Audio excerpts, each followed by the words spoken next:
Welcome to the Tech Egg. Don't get scrambled. Enjoy the video.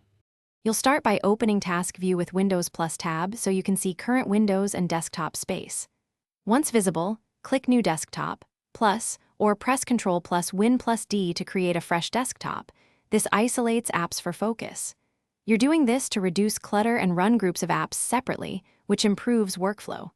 Make sure to name each desktop in Task View to remember purpose. Naming helps you switch faster and prevents accidental mixing of unrelated windows.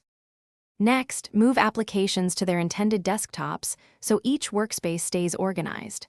In Task View, drag an app thumbnail to another desktop or right-click and choose Move To, which places the app where you want it. Once done, switch with Ctrl plus Win plus left/right or use Alt plus Tab to cycle active window within the current desktop.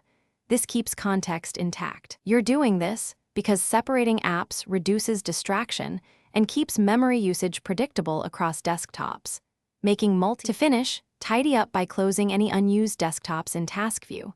Hover and click the X, or use Ctrl plus Win plus F4 to remove the current desktop. Windows automatically moves its open apps to the previous desktop. Make sure your keyboard shortcuts work. If not, check Settings System Multitasking to confirm virtual desktops are enabled.